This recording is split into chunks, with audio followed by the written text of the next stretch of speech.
earlier this week, I reviewed Ocean's 11 for you guys, and that was the first time I ever watched Ocean's 11, and I really liked it. I gave it an A-. I really enjoyed the movie. I thought it was a really cool movie, and when days went by, I was like, alright, I'm finally going to review Ocean's 12. I was actually excited to watch it. I was like, I've heard a few bad things. I've heard, like, the first one's always the best one, and I always agree. The first movie in a trilogy is always the best one.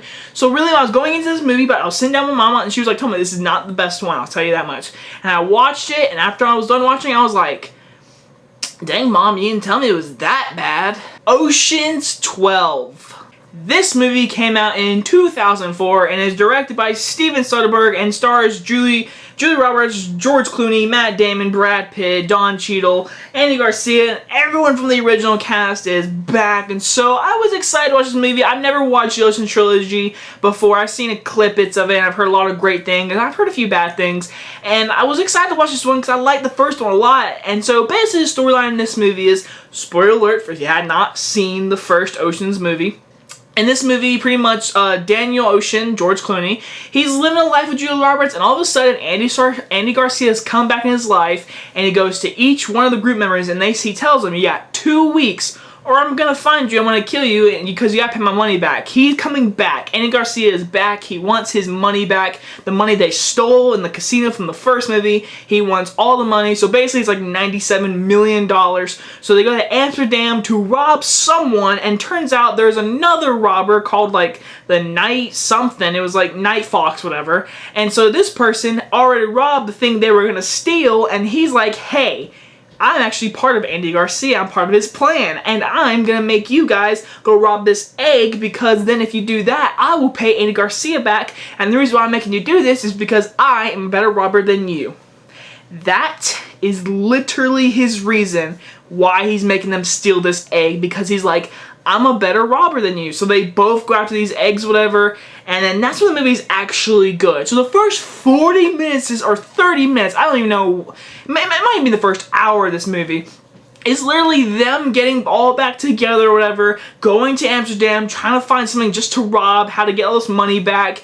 And at first, like the first 5 minutes, I was digging it because they were like, oh crap, Andy Garcia's back. It was like high energy, Brad Pitt's car blows up, they're all trying to meet each other. It was exciting the very first 5 minutes. Then it literally turns into a bore fest. I was bored, I was so confused. I was like, wait, what is that person? What is Hagrid doing in this movie? Like, I was so confused. What does Brad Pitt's ex-girlfriend have to do with anything? I know she's a cop, whatever, but what does this have to do with her at all? Like, at the very end of this movie, spoiler, again, this will contain spoilers and all that kind of stuff, and, like, at the very end of this movie, she meets her dad, whatever. I'm like, what is this whole subplot? Like, what is this meant to be in this storyline? This movie, the biggest problem is its story. It's so convoluted. There's so much going on in this movie, and again, the first 40 minutes is just boring, confusing. Yeah, it's good to see the whole crew back together, but really, it's not. They focus on this agent girl, and she's like an FBI agent, and she knows Brad Pitt, and they have like a romance between each other. That whole subplot, I gave 2 S words about. I did not care. I was bored.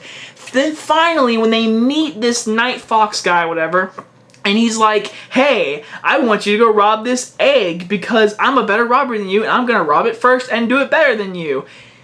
That is the most stupidest reason. Like, again, it's kind of like John Wick 2, where, like, the first John Wick was a great reason why he goes for revenge. They kill his dog.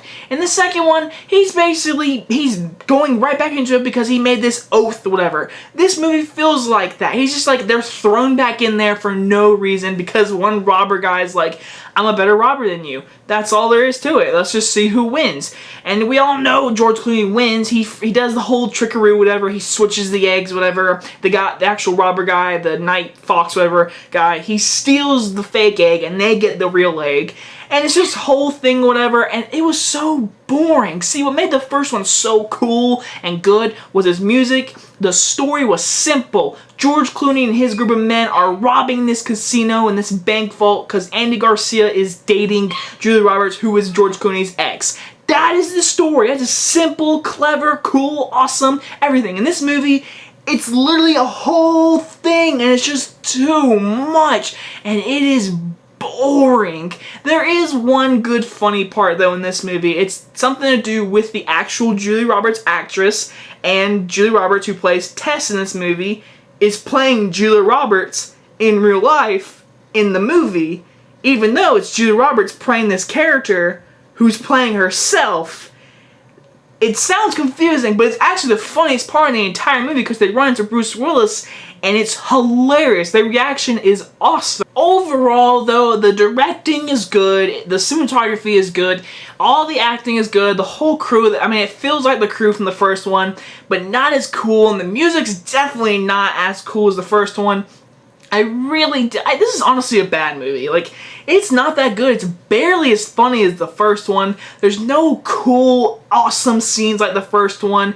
And at the very end, it just feels so convoluted and jointed how they do the whole trickery or whatever. And it's not as clever as the first one with the whole vault and everything and how, like, they built a vault and videoed it and all that kind of stuff. In this one, it's literally they switch a bag in a train and then this person grabs the wrong egg. And it's just like, it's not as clever, as good as the first one. So overall, I'm gonna give Ocean's 12, honestly, a D+. I was really disappointed watching this, and I'm honestly a little nervous to watch the third one, but my mom tells me the third one is good, so hopefully it's good. I will definitely review it. It will be sooner than this review was compared to the first one. I'll probably get that review, honestly, maybe tomorrow or Tuesday. It will be soon, I promise. I do own the movie. So anyway guys, hope you guys enjoy this review, and I will see you guys next time. Bye-bye, guys.